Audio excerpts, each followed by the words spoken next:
네, 여러분 반갑습니다. 앞에서 박광길 회장의 강의를 들으셨는데 애터미는 성공할 수 있는 기본 조건을 갖추고 있어요. 갖추고 있습니다. 그걸 이겨놓고 싸운다고 이야기합니다. 손자병법에 있어요. 승병, 선승, 이후 구전 이렇게 됐어요. 이기는 군대는 이겨놓고 싸운다. 그럼 패병, 선전, 이후 구승. 그래서 먼저 싸우고 나중에 이기기를 기다린다. 그러니까 비즈니스도 마찬가지. 이겨놓고 싸우지 않으면요, 이길 확률이 거의 없어요. 그럼 왜 애터미가 성공의 기본 조건을 갖추고 있다고 얘기하느냐 하면은 퀄리티가 좋은 걸 싸게 파니까 이겨놓고 전쟁을 시작한다. 그러면 성공 조건은 누구에게 달려있어? 나한테 달려있는 게 나한테. 자, 오늘 제가 말씀드리려고 하는 건 유비무환입니다. 오늘 처음 오신 분들이 계실 텐데요. 항상 세 가지 의문이 있습니다. 이 사업을 할 것인가 말 것인가. 다시 말하면 뿌린 대로 거둘 수 있을까? 내가 고생한 만큼 소득이 있을까 하는 의문이고, 나 같은 사람도 성공할 수 있을까? 즉 나는 한 번도 영업이란 건 해본 적이 없는데, 나는 공무원만 몇십 년을 했는데, 나는 교직에 20, 30년 있었는데 등등, 나는 전업주부로만 살았는데, 이런 의문이 들 것이고, 그러면 어떻게 해야 성공하는 것인가? 이 세 가지 의문을 풀리지 않으면 애터미 사업을 해도 안 되고 또 해봐야 소용이 없습니다. 이것은 어느 날 갑자기 하루 만에 해결할 수 있는 문제가 아니기 때문에 계속 정보를 수집하고 스폰서에게 컨설팅을 받아서 해결을 하셔야 됩니다. 지금 괜찮은 직장을 얻기 위해서는 대학에서 4년 공부해야 되고, 의사 같은 경우는 인턴 어쩌면 한 10년 걸립니다. 그런데 단 하루 만에 월천댁이 되는 방법을 알았다. 그건 사기꾼이 아니면 안 돼요. 그렇게 할 수가 없어요. 그렇게 공짜로 얻어지는 법이 없습니다. 시간이 지나야 됩니다. 자, 다음. 그런데 왜 그렇게 시간이 걸리느냐? 한마디로 애터미 사업은 빅 비즈니스인가 그렇습니다. 진입과 퇴출의 자유가 있으니까 자기가 하고 싶으면 하고 말고 싶으면 말하니까 이건 뭐 사소한 사업이겠지. 천만의 말씀이에요. 빅 비즈니스예요. 한 달에 5천만 원을 벌 수 있는 비즈니스가 어떻게 사소한 사업이에요? 사소한 사업이 아닙니다. 빅 비즈니스인데 이 빅 비즈니스에 성공할 수 있는, 거기다 또 글로벌 비즈니스예요. 지금 내년도에도 지금 이 해외 지사가 몇 개가 쓸 텐데, 빅 비즈니스를 하는데 아무렇게나 해서 아무것도 모르고 성공할 수는 없어요. 아무 희생도 없이. 여기 희생이라는 것은 고생입니다. 땀 흘리는 것도 없이 성공한다? 그건 말이 되질 않아요. 그래서 성공하기 위해서는 애터미 사업뿐만 아니고 무슨 구멍가게를 하더라도 성공할 수 있는 조건은 세 가지입니다. 하나는 머리 공부이고, 가슴 공부, 마음 공부고, 몸 공부예요.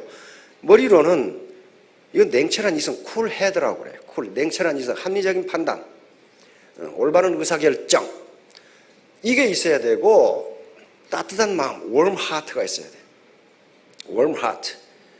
다시 말하면 나 혼자 잘 먹고 잘 살려고 상대방에게 피해를 주면서 내 이익만 보면 그만이고, 그렇게 해서는 안 된다. 오늘 콜마에서 나온 콜마 이 사보를 보니까 맨 마지막에 정약용 선생의 말씀이 새겨져 있어요. 콜마가 이런 방법으로 지금 비즈니스를 하기 때문에 성공하신 겁니다. 정약용 선생이 정조대왕이 돌아가신 다음에 수구파가 집권을 하며 쫓겨나죠. 유배를 간단 말이에요. 강진에 가면은 그 다산초당이 있죠. 그 정약용 선생이 귀양을 가서 사시는 곳이란 말이에요. 거기에 정약용 선생은 아들 교육을 또 굉장히 잘 시켰습니다. 아들에게 계속 편지를 보내면서 이렇게 살라고 계속 얘기를 했어요. 거기에 뭐가 있냐면은 비밀이라는 게 있어요. 인간이 세상을 살아가는데 네 가지 길이 있다. 네 가지 길이 있다. 하나는 시일이다. 이것은 시는 오를 시자입니다. 옳은, 이는 end고 이는 이익이 되는 거예요. 옳은 것을 쫓으면서 이익이 되는 것. 이렇게 해야 이게 최상이야. 그렇죠? 옳게 비즈니스를 하면서 돈을 버는 것. 이게 최상이다. 최상이다. 두 번째는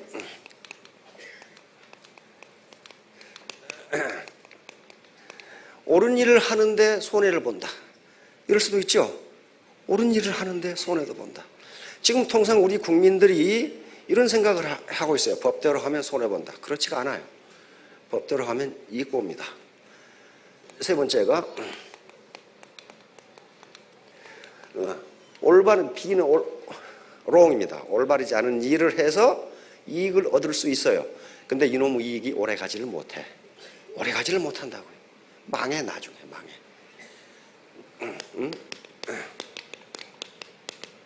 이건 옳은 일을 하지 않아서 피해를 보는 것. 이건 어마어마해요. 나쁜 일을 해서 피해를 보는 것. 이건 거의 폐가 망신한다고요. 그래서 콜마든 우리 애터미든 지향하는, 비즈니스가 지향하는 건 요겁니다. 옳은 일을 해서 돈을 벌자. 옳은 일을 해서 이익을 얻자. 나중에 편법으로 옳지 않은 일을 해서 돈을 벌자. 이거 돈 벌어요. 처음에 돈 벌어요. 나중에는 폐가 망신합니다. 자, 유비무환. 미리 대비하고 있으면 나중에 환란이 없다. 그 말이죠. 연세 드신 분들은 아마 귀에 못이 박히도록 이 말을 들으셨을 거예요. 미리 대비하고 있으면 나중에 환란이 없다. 나중에 근심이 없다. 그 말이거든요. 여기에 교토 삼구리라는 거 사기에 나오는 얘기인데요. 꽤 많은 토끼는 굴을 몇 개 판다? 3개 판다. 여기 계신 분들 굴 몇 개 파셨어요? 그래도 지금 국민연금 드셨으니까 굴 1개 있죠? 근데 그게 얼마 안 된다고 하더라고요. 그렇죠? 얼마 안 돼요. 그리고 지금 구멍가게에 있으면 굴 2개네? 2개만 가지고는 맞아 죽는다. 그렇게. 요 사기에 왜 굴 3개가 필요한가가 아주 자세하게 설명되어 있어요. 나중에 설명할 기회가 있을 겁니다. 다시 말하면 전업으로 하시지 않더라도 부업으로 굴 하나 더 파세요. 왜냐하면 투자금이 들어가지 않으니까. 매몰 비용이라고 그러는데요. 무슨 뭐 가게를 얻어야 된다거나 거기에 인테리어를 해야 된다거나 집기를 사야 된다거나 그렇다면 함부로 결정하면 안 돼요. 함부로 결정하면 안 된다고요. 그간 사이. 이것은 편안하게 살고 있을 때 다음에 위기가 닥친다는 것을 생각하라. 자, 이렇게 잘 나가니까 어떻게 해요? 흥청망청 했겠죠. 이게 꼬그라진다. 떨어진다. 이때 어떡할 거냐 하는 거예요. 이때 이렇게 있으면 안 돼요. 이것을 타조 신드롬이라 그래. 타조 증후군. 타조라는 놈은 사자라는 놈이 앞에서 나타나면, 하이에나가 나타나면 대가리를 머릿속에 쳐박고 나 없다 그런다고. 안 보이니까 나 없다. 이게 타조 증후군이에요. 다시 말하면 이미 위기가 닥치고 있는데 위기를 일부러 외면하는 거예요. 무슨 위기는 위기. 이런 식으로. 다시 말하면 도미노가 무너지면 무너지지 않도록 액션을 취해야지. 액션을 취해야 되는 거지. 그걸 외면한다고 위기가 없어지는 것은 아니다. 즉 리스크 매니지먼트, 위험 관리는 위험하지 않을 때 해야 돼. 바로 현대인에게 있어서 유비무환과 그한 사이는 더 절실합니다. 이건 고전에 나오는 얘기인데 왜냐하면 현대 학자들이 공통적으로 현대 사회의 특징이 무엇인가 공통적으로 첫 번째 꼽는 것은 체인지, 변화입니다. 변화. 현대 사회는 변화의 속도가 너무 빠르기 때문에 항상 지속적으로 패러다임 시프팅을 하지 않으면 즉 세상을 보는 눈을 바꾸지 않으면 그 사람은 낙오된다고 하는 것이 이거예요. 변화예요. 그러니까 여기서 이렇게 주저앉아 있어가지고는 안 돼요. 뛰어넘어서 넘어가야 된단 말이에요. 이 물이 흐려서 더 이상 필요 없으면 목숨을 걸고 뛰어 들어가야 돼요. 이렇게. 내가 지금 현재 자영업을 하고 있는데 이게 안 되겠다. 빨리 판단하셔야 돼요. 경기도에서 발표한 거 보니까 경기도 평균 자영업의 80%가 4년 이내에 망합니다. 그럼 20%는 성공했냐? 그게 아니고 15%는 현상 유지. 지금 돈을 벌지도 못하고 폐업도 못하고 5%만 성공해. 그러니까 100명 중에 5명, 자영업체 100개 중에 5곳만 성공한다. 그건 자영업 한다고 해서 다 망하는 건 아니에요. 5%는 돈을 벌어요. 남다른 노력이 없이는 성공하기 힘들어요. 자, 그럼 왜 우리가 아까 교토 3굴, 굴을 몇 개 더 파야 되느냐? 우리 사회가 움직이고 있는 방향을요, 좀 아셔야 되거든요. 이게 국가별 장수 리스크예요. 장수 리스크. 오래 살면 얼마나 위험한가 그 말이에요. 대한민국이 세계 최고 0.87. 일본이나 미국 선진국 어때요? 겨우 0.. 요 말은 무슨 말이냐면요. 요게 내가 은퇴하고 나서 10년 살이라고 생각하고 돈을 모았더니 18.7년을 살더라 그 말이에요. 그러니 지금 현재 계산 가지고는 맞지 않다. 이게 장수 리스크예요. 다시 말하면 2020년이 되면은 근로세대 4명이 노인 하나 부양해야 된다. 2050년이 되면은 근로세대 1명이 노인 한 사람 부양해야 된다. 이거 어떻게 되겠어요? 허리 부러지는 거예요. 어떻게 할까요? 다시 말하면 이때는 근로세대가 노인을 부양하지 못한다예요. 그러면 그 노인 책임은 누가 져야 돼? 내가 질 수밖에 없어요. 왜? 근로세대가 많아야 세금이 많아서 연금도 많아져. 그렇죠? 근데 근로세대가 지금 얘를 안 나. 그래서 지금 일단은 여기 계신 분들의 대부분의 노후를 누가 책임져야 된다? 내가 책임져야 돼. 문제는 그거예요. 우리가 그래서 여기 계신 분들이 전부 샌드위치 세대예요. 샌드위치. 우리는 살아오면서 부모님 모시고 애 가르치고 다 했어. 근데 내가 이제 자식들 봉양을 받아야 할 나이가 되니까 안 돼. 왜? 자식들이 불효해서 그런 것이 아니고 지금 앞가림도 못해 지금. 앞가림도 못하니까. 안 된단 말이야 물리적으로. 자, 다음. 이게 지금 문제예요. 노년 빈곤의 함정이. 지금 이 때문에 이게 지금 사회 문제가 돼가지고 계속 정부에서 이걸 어떻게 하는데 방법이 없어요. 현재 OECD 국가에서 한국이 노년 빈곤이 최고예요. 45.1%. 이게 지금 문제는 올라가고 있어요. 그러니까 65세 이상 노인 둘 중에 하나는 가난병이라 그 말이에요. 빈곤이다. 빈곤이 되면 어떻게 돼요? 애따 모르겠다 돌아가시자 해가지고 자살률 세계 최고예요. 이게 자살률. 왜? 몸이 아픈데 병원에 갈 돈이 없어. 이런 문제가 지금 생겨요. 그러니까 결국은 누가 책임 안 져줘요. 그렇다고 해서 그러면 재정이 이걸 커버해 주냐? 천만의 말씀. OECD 국가 중에서 우리 재정 지출이 가장 작아요. 재정 커버 못합니다. 이건 국가가 나빠서 그런지 그렇지가 않아요. 돈이 없는 데들 가만히. 우리 재정학자한테 물어봤어요. 우리나라 재정 어떠냐 그러니까 우리나라 재정이라는 게 키 큰 놈 짧은 입을 덮고 자는 거 똑같다 이거야. 가슴을 덮으면 다리가 나오고 다리 덮으면 가슴이 나오고 다 덮을 수가 없다 이거야. 이걸 누가 해주기 싫어서 안 해주냐 이거지. 그러니까 결국은 국가 탓하고 있을 시간이 없어요. 내 문제는 내가 해결하겠다는 각오를 해야 됩니다. 문제는 이제 앞으로 어떻게 될 거냐, 노동시장이 어떻게 될 거냐. 정리해고가 쉬워질 겁니다. 노동시장 유연성이라는 게 말은 아주 유연하죠. 그러나 쫓아내고 싶을 때 언제나 쫓아낸다 그런 말이야 지금. 실업은 어떤 경우에 실업이냐 하면은 열심히 일자리를 찾는데 일주일에 2시간 이상 일하지 못한 경우가 실업이야. 그런데 저쪽 서울대 옆에 신림동 가봐요. 고시 본다고 자빠져 있는 젊은이들이 한 10만 명은 돼 거기. 공무원 시험 본다고 너덜거리고 있는 놈이 또 몇만이야. 스펙 얻는다고 졸업하고 해외에 나가 있는 놈이 몇 놈이야. 그러니까 실제로 실업자를 따지면 300만이 넘더라는 거야 이게 지금. 그러면 지금 젊은이들이 이렇다면 우리 노후 세대에서 젊은이들 봉양을 받을 수 있겠느냐는 거예요. 자기 앞가림도 안 된다는 거예요 지금. 이 문제예요. 자, 사회 구조는 이렇게 됩니다. 이건 지금 이렇게 가고 있어요. 매년 통계가 지금 점점 이렇게 돼가고 있어. 빈익빈 부익부. 부자는 이렇게 되는데 가난은. 그러니까 이게 뭐예요? 내 대해서 가난을 끊지 않으면 어떻게 된다? 물려준다.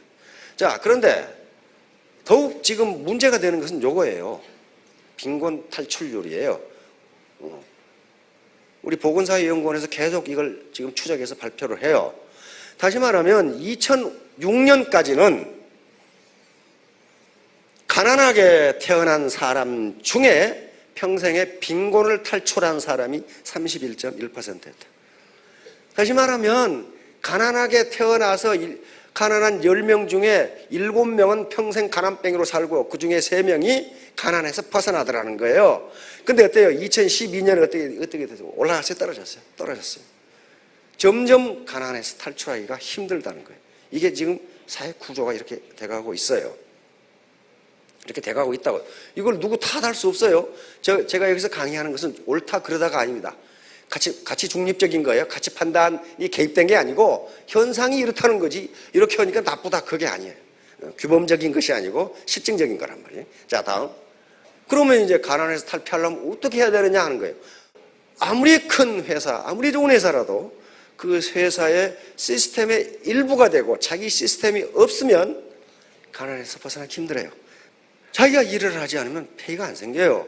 결국은 빈곤에서 벗어나려면 자기 시스템을 갖는 수밖에 없어요. 자기 시스템을 갖는 수밖에 없어요.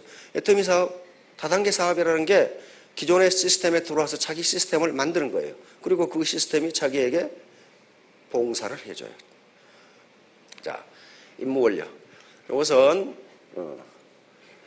논어에 있는 말씀입니다. 임무원료 필요 근우란 말이 논어에가 들어요. 공자님 말씀이에요. 사람이 멀리 생각하지 아니하면 반드시 가까운 근심이 있다. 그 말이거든요.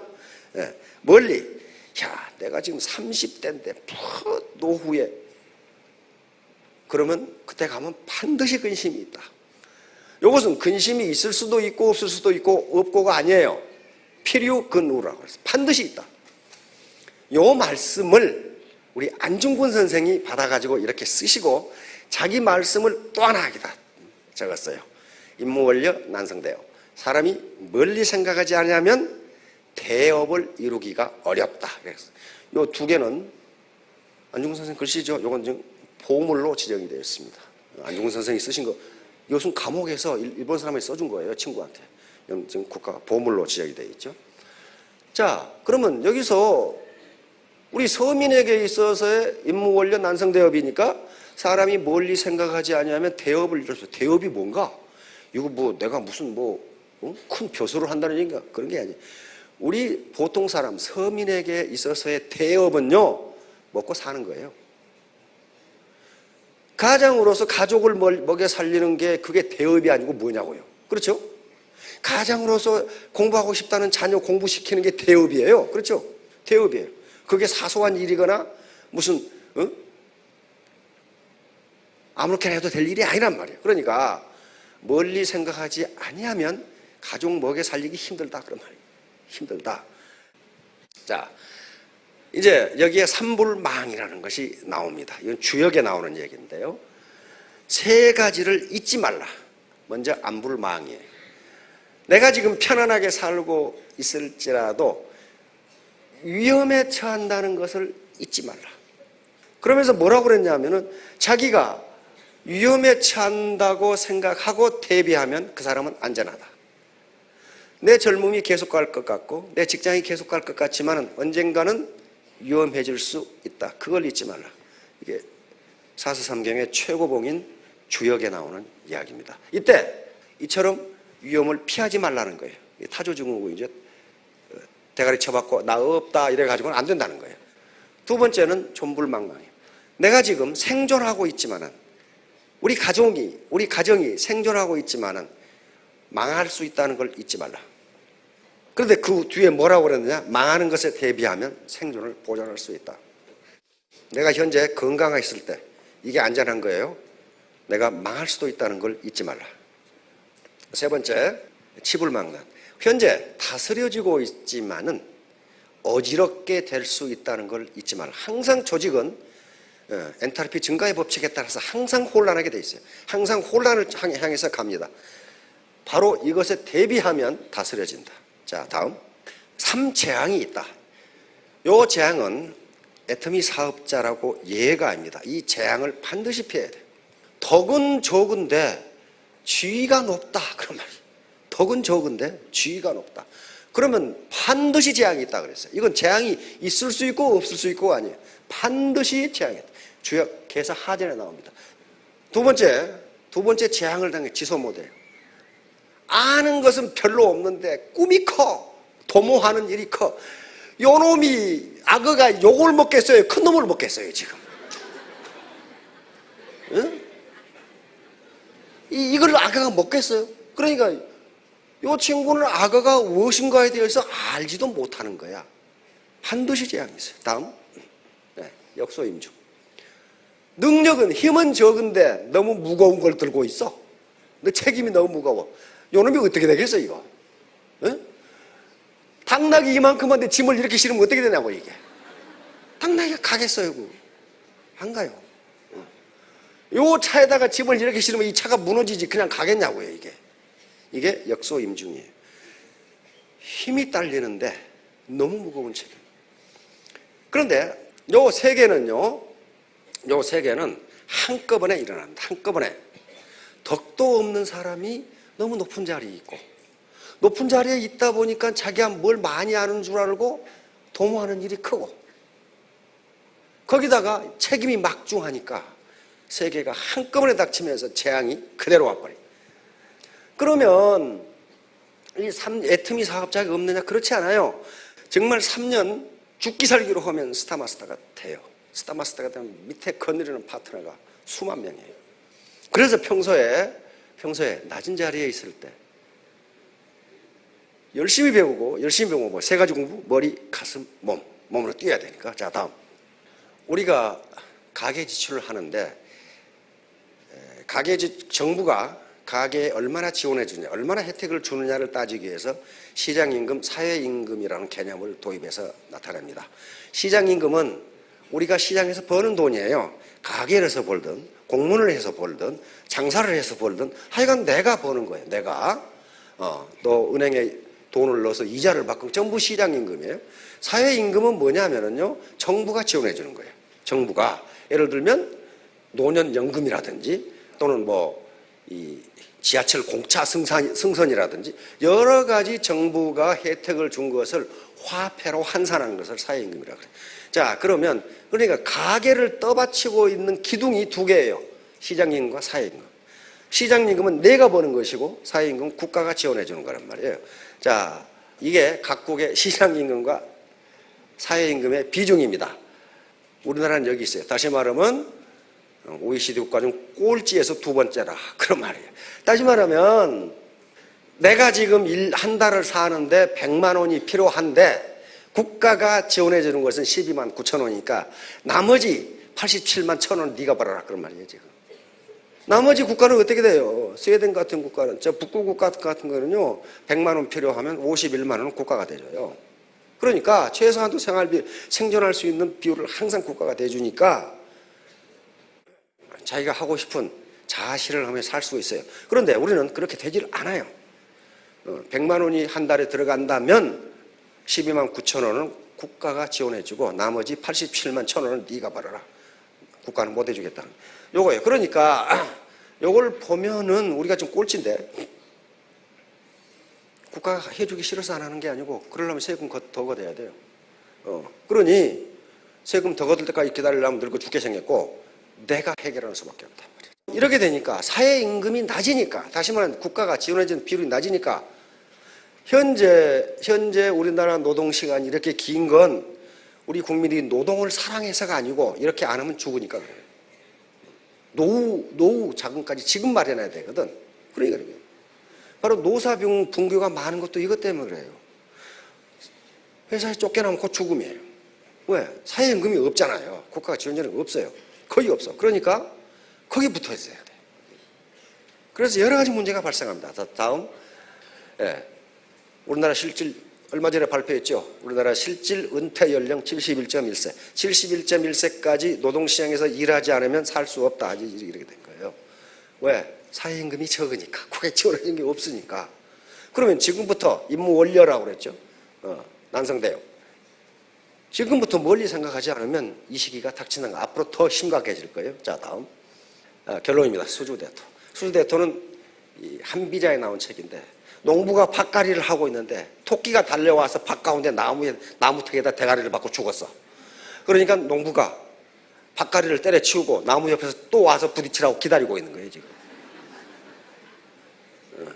다시 말하면 왕년 찾다가 이렇게 된다 이거예요. 이렇게 미련한 짓을 하지 말라고 시간을 흘러가는데, 자 다음 여시구신. 이것은 때에 맞추어서 우리 함께 전진하자 그런 말이에요. 때에 맞추어서, 시간에 맞추어서, 시간의 흐름에 맞춰서 우리 함께 전진하자. 재심합력입니다. 모래와 자갈 각각 굉장히 튼튼합니다. 마찬가지 철근 굉장히 단단합니다. 그러나 이런 것들이 각자 놀아가지고는 건물을 만들 수 없어요. 여기에 시멘트와 물이라고 하는 부드러운 것이 합해져서 이 튼튼한 철근 콘크리트 건물이 생기듯이 우리 여기 오준 사장님들이 각각이 전부 능력이 있고 모래나 자갈처럼 단단하십니다. 그러나 그것만 가지고는 돈 벌 수 없어요. 하나로 뭉쳐서 재심합력, 모든 사람이 같은 마음으로 힘을 합한다 그 말이니까 이렇게 대아토미가 성공하는 건 이것 때문에 그래요. 자, 이렇게 힘을 합쳐야 됩니다. 이게 힘없는 자들이 살아남는 방법이에요.